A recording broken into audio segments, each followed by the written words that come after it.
up mga gar? Welcome back again sa ating channel, Kuyates Fishard. For today's video mga gar, mag-update lang tayo ulit dito sa ating Fishard. And syempre, gagawin natin ng video yung nag-suggest sa atin yung nakaraan ng topic na paano daw papatagalin yung buhay ng to be fixed. So matagal-tagal din na dumaan, ilang araw din hindi tayo nakapag-upload kasi naging busy tayo dahil sa bagyo, naging busy tayo sa trabaho. And nawalan tayo ng oras sa paggagawa ng video kasi kailangan natin unahin yung trabaho natin. And hindi ko rin agad-agad nagawa yung suggestion ng ating kahabi na kung paano pahabain yung buhay ng ating mga to be fixed kasi bumagyo nga, then bumaha. So wala tayong nakukuha ng supply ng to be fixed. Mabuti nga meron na may nakuha tayo kahapon. And actually, paubos na Tapos nag-restock siya ngayong araw. So meron tayong ulit na tubi na nakuha. So kaso konti lang kaya pinakain ko kaagad kasi ilang araw na tong medyo nagtitipid yung mga isda natin dahil muy na lang kinakain nun. Pag nag-grow out na tayo, kailangan mas maganda kasi yung high protein food para mas mabilis na lumaki yung ating mga isda. So, update muna tayo dito sa ating mga isda bago natin silipin yung ating to be fixed at ipakita kung paano pinapahaba or paano ko kinikip yung to be fixed ko dito. Kasi nung nakaraan sa mga previous videos natin, meron na akong kinontent na kung paano ko kinikip yung to be fixed ko, kung paano siya pinapahaba. Pero nung lumipat kasi ako dito sa bagong tirahan namin, meron akong bagong way o bagong style ng pag-kikip na hindi siya masyadong matrabaho compare doon sa una kong ginagawa. So update muna tayo dito sa ating Fishard bago tayo bumaba kasi nandun sa baba yung setup ko ng to be fixed. So tara. So unahin natin dito mga gar yung ating mga monster fish, So ilang araw ko tong hindi masyadong nasisilip. Si Mrs. lang yung napapakain. Grabe, sobrang dumi dito kanina. Kaya ang ginawa ko, pinaandar ko muna yung mga filter nila. Tapos kanina lang, pinatay ko na din. Kasi medyo luminis na and yung mga natira, yung mga malalaki na lang. So andyan yung dumi, malamang madumi yan. So hindi ko kasi hindi ko na bigyan talaga ng panahon kasi bukas, linggo, ay duty na naman ako ulit. Red alert kasi kami, kaya medyo busy ngayon yung ating buhay-buhay. Yon, mga walang kulay natin na pea-dirt, na walang platinum, naging dirt. Yung kasama nilang may pop-eye, so malapit nang mamatay. Yun. Tapos yung dito, malalaki pa rin. Malaki na, yan. So parang plano ko yan ilipat dito. Yan. Dito ko yun sila gustong ilipat. Ito kasi medyo 1 week na to Yan. Na-stuck na yung tubig dyan. Then dito, so nung nakaraan mga gar, may namatay tayong female dito na isang piraso. Pero sobrang dami ng mga fry. Sobrang dami ng mga fry. Mga itim lang kaya hindi masyado makikita. Yan, dami sa ilalim. Yan. Yan, mga fry yan mga gar. Yan. Tapos yung female natin na adult parang nasa 5 piraso na lang kasi may namatay na dito nakaraan. Kinuha na lang natin. Then, dito, ito ang hindi ko pinapakain ng to be fixed kasi hindi pwedeng pakainin ng to be fixed lalo na yung mga planted, Kasi kung wala kang parang dito nakalutang na doon mo ilalagay, nahulog dito sa mga buhangin, panigurado, lulubog sila. And pag nabulok, medyo baka tumaas yung ammonia nitong nitong tangke na to. Kaya hindi ko to pinapakain ng to be fixed. Bali, pinapakain ko dito yung feeds, yan. Minsan yung pagkain ng flower horn natin, yun yung pinapakain natin dito sa kanila para hindi lang mahulog dito. Kasi ano lang naman to parang community tank lang kumbaga. Hindi naman yan bali wala tayong pakialam kung ano yung magiging resulta nila dyan. Basta yan lang siya. Ganyan lang. Tapos dito, yung ating mga medusa na pinalit ng ating kaswap. Ayan Yan, lumalaki na sila. Kasi napakain na rin natin to ng to be fixed. Ayun, binobomba na rin to natin. Tapos may nakikita akong mga fry dyan. Hindi ko alam kung fry nila yan eh. Pero nakita akong fry dyan na 2 piraso ata. No? So, malalaman din naman natin yan pag lumaki kung talagang medusa yung mga fry na yan. So, 2 piraso lang yan, no? Bali, isang pair. So, binobomba ko yan ng Tubifix para mas lalo silang lumaki at maging big mama. Yun. Tapos yung full gold natin dito mga garno. Nung nakaraan nagulat itong ating tropa nung pinuntahan niya yan dito. Nagulat siya, no? Sobrang laki ng ating mga female. Naging, ayan, no? Palalaki, no? Tapos yung mga fry natin nila na binalik natin, ayan, no? Lumalaki na rin kahit paano. Yun. So pag natuto yan na kumain ng Tubifix talaga, bibilis yung paglaki ng mga yan. Then may mga bagong fry na naman. Yun. May mga bagong fry ako na nakikita dito ng mga full gold. So hinahayaan ko na lang, hindi ko na hinihiwalay. Kasi parang hindi naman na nila kinakain. Ayun. So ganyan lang siya. Parang siyang naging community na style. Ayun. Tapos pagka may lumaki na, saka lang natin ihiwalay. Yun. Tapos ito yung mga male natin. Sobrang dami ng male natin na mga double sword. So dyan lang yan sila. Yun. Tapos yung mga fry nila ng Waikisi, ayan, dumadami na rin. Pinapakain din natin yan ng pinapakain. Walang iya. Tapos dito, looking good pa rin ng pinagsama natin. Ayan, o, laki na ulit ng tiyan. Ayan mga garo. Ayan. So sinusundot pa rin siya ng, ng male. Ayan. So sana mag-fry pa ulit, no? Ayan. Nakapakain ko lang dito kanina, no? Nung bumili ako kahapon kasi, kaso ginabi na ako ng uwi. Kaya nangyari, itong umaga ko na pinakain ng Tubifix. Kaya yun, no? Nawala na sa kanyang lagayan. Ayun. Sana nga magkaroon pa to ng fry, no? Kasi, yan, sinusundot niya naman eh. Yun. So, 2 na lang yan ulit sila dito. Wala na silang ibang kasama. Then, eto, yung mga pea dirt natin, wala nang namamatay na. Ayun, no? Ito na yung mga kinuhanan ko na ng Pero yung female, parang 3 lang. Yun, 3 female, tapos merong, may mga fry na nga, oh. Medyo lumaki-laki na yung mga fry, pero konti. Mali natin, dadami pa yan, Ayan. So, ito, nakaraan, yung sabi ko na malabo ang tubig nito, no? Tapos, ang plano ko nga sana nun, bawasan ko ng 50%, tapos, papalitan ko ulit. Kaso, nakalimutan ko gawin yun. So, ayan. Luminaw lang siya ng pusa. Tapos yung dumi nandun sa ilalim. So, hindi ko pa yan nasa siphon. So, sobrang linaw na siya ulit. So, goods na yan kung luminaw na. Pero yung pambato talaga nito datin dito, no? Yung mga, kumbaga yung pinaka-iingatan talaga natin na strain dito sa ating fish yard ay itong ating mga Picky BM na fry. So, ang lalaki na nila. Yan, no? Oh, lalaki na. Dadami, grabe. So, tapos yung mga nakaraan, yung mga hindi masyadong kumukulay, ngayon kumulay na sila. Pero meron din talagang itim pa rin. Meron pa rin itim kahit paano. Hindi naman lahat talaga puti. Ayun. So, marami na rin silang mga poop, no? Sa ilalim. Siguro, try natin itong i-siphon na naman. And, madami kasi to. Siguro, after ilang weeks, na ako dito.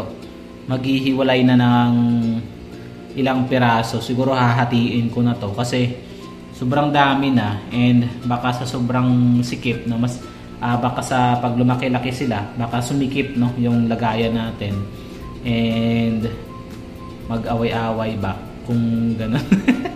Di ako sure kasi first time ko nag-alaga nitong gantong strain na Picky BM.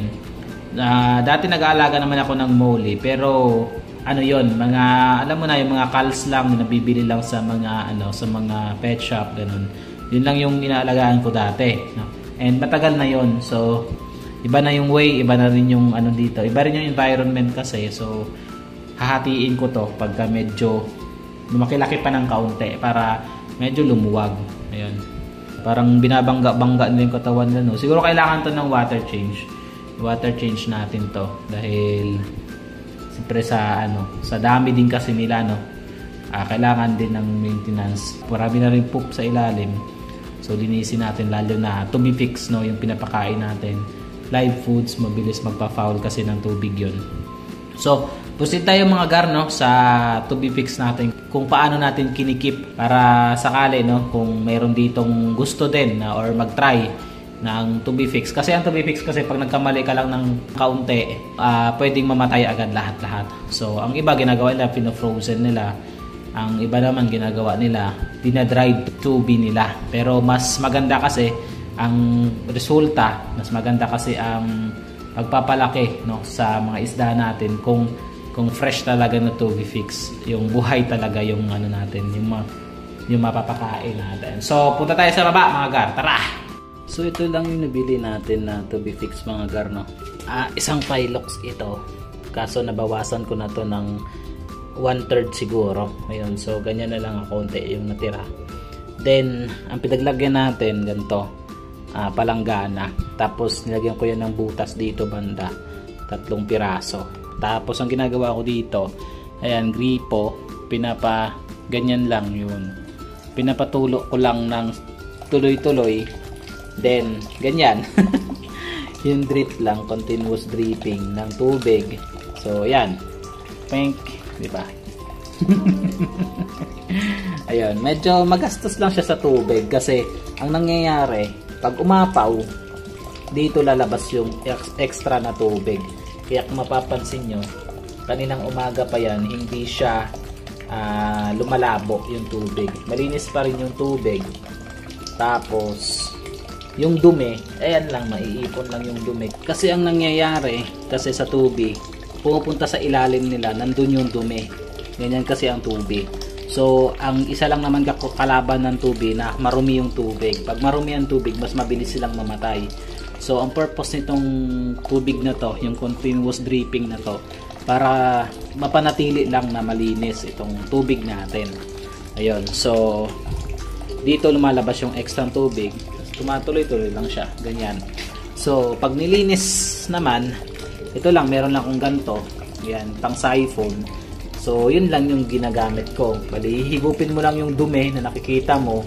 Tapos yan, tapon mo lang. Yan. So, yun lang ang ginagawa ko. Tapos yung mga dito, yan. Para mapanatili, no? Yung linis ng tubig natin. Ganyan lang yung ginagawa ko. Yan. Ito yung bago kong style. Kasi nung nandun tayo sa kabila, iba naman kasi yung style natin. So mamaya ikikwento ko. Ayan. Yan, ganyan lang siya. Tapos pag malinis na, yun, okay na ulit. Good to go na ulit. Yan, ganyan siya. Yun. So, ayan mga gar. Yan o. Yan. Siyempre may advantage din to at saka may disadvantages. So nakita niyo na mga gar, no, kung ano yung sinusunod ko na style sa pagpapahaba ng buhay ng ating to be fix. Kasi kailangan tumagal yung buhay niya para mas papakain natin siya ng matagal. Kasi ang nangyayari kasi sa tubi, araw-araw mayroong namamatay. Yun yung nagki-create ng dumi doon sa mga to be fix natin. So yun ang style ko. Continuous siya, no, na dripping para malinis, no, yung tubig. Hindi agad-agad mamamatay ang tubig natin. Tapos linisin na natin, tatanggalin na natin yung dumi, tapos tatapon lang natin, tapos hahayaan lang din ulit natin. Ganoon lang yung style ko. Ngayon, ang advantage nun, patuloy na malinis yung tubig mo ng tubig fix, tapos mas mabilis siyang linisin kasi tatanggalan mo lang yung dumi tapos tapon lang. Ang disadvantage nun kasi, kung sample, kung hindi ikaw ang nagbabayad ng tubig nyo, malamang sa malamang mayayakap ka, no, ng it's either ng nanay mo or ng mga kasama mo sa bahay. Mayayakap ka ng mahigpit talaga sa liig. Kasi nagsasayang ka ng tubig. Kasi dito naman kasi sa akin, sa case ko, ako naman kasi nagbabayad ng tubig, so I can do whatever I want. Ganun. So yun ang nangyari. So para naman, tuluan ko naman kayo ng style para hindi masyadong halata, no? Pagka ganun, kung ganun man yung gaya-gayahin yung style, para hindi masyadong halata, ang gagawin nyo, kumuha lang kayo ng galon na, siguro mga 10 liters o ganun, yung mineral water ba galon. Tapos butasan nyo ng maliit, tapos pwesto nyo doon, tago nyo sa tago nyo sa mga lugar na hindi masyado makita. Tapos yun yung gagamitin nyo na parang tumutulo-tulo na tubig doon sa tubig fix nyo para hindi masyadong halata pagka pag naubusan ng tubig, kuhaan nyo ulit tapos lagay nyo ulit. Ganon lang yung style. Pero pag ganon, pag ilalagay nyo talaga sa ilalim ng gripo, tapos hindi ikaw yung nagbabayad ng tubig, baka mayayakap ka talaga ng mahigpit sa lieg ng kung sino man na nagbabayad ng tubig. Ganon. So, yung meron namang ibang mga style na mga gar, meron namang iba na mga fish keeper natin, kung paano sila mag-keep, ang ginagawa nila, merong air bubbles, na ginagamit nila, tapos nilalagay nila sa dulo ng aerator, ganyan, nagyan ng hose, aerator. Tapos, tulad ng sa binibilhan ko, mga gar, ganun lang yung style niya. Meron siyang air bubbles, tapos yan, hose, and yung kinakabit niya sa kanyang aerator. Tapos, yun lang yung tumutuloy-tuloy na bumubula. Yung pinapabula niya lang, ganun, ng aerator. Ganun ang ginagawa naman ng iba. So, yun yung sa binibilhan ko, ganun ang style niya. Meron siyang aerator. So, kaso, continuous na lang din na nililinis. Pagka madumi na, lilinisan niya ulit. Papalitan niya ng tubig, lilinisan niya ng tubig. Ganun yung process niya naman. So, effective din naman yun kasi sa kanya kami bumibili. Meron namang iba na tulad nung meron akong nakita dati na yung style niya naman, meron siyang parang overflow naman yung kanya. So, parang ganito, meron siyang source of water dito sa ilalim. Yan, tapos nilagay niya ng submersible pump. Tapos yung kanyang tubig fix nandito sa second, sa mas mataas na lagayan. Tapos bubuga ng tubig doon sa may dulo, doon. Tapos meron ditong butas. Tapos bumabagsak yung tubig ulit dito. Parang ganoon. Tapos pagdating doon, may filter. Ulit-ulit, parang nagsacycle yung tubig dito. Medyo maganda din yon kahit paano. Ang problema kasi, mas mahal kasi ang kuryente kaysa sa tubig. Mura lang kasi ang tubig, mga gar. Kaso ang kuryente mas mahal. Kaya mas pinili ko yung ganung style. Kasi kung gagamit ako ng air bubbles at saka itong aerator, kaya naman. Kasi malaki naman itong aerator ko. 20 watts naman yan. Tapos tapos konti lang yung sinusupplyan niya ng hangin. So, pwede akong gumamit ng ganung style. Yung may air bubble at saka yung may ganyan. Kaso ang problema naman, mas mahal kasi ang kuryente. And ang ko naman, dahil pag gano'n na kasi ang gagamitin mo, yung may air bubble, gano'n, hindi pwedeng patayan. Gano'n. Hindi mo siya pwedeng patayan ng ganito kasi pag once namatay, huminto yung galaw ng tubig, bumibilis yung pagkamatay ng mga tubig fix.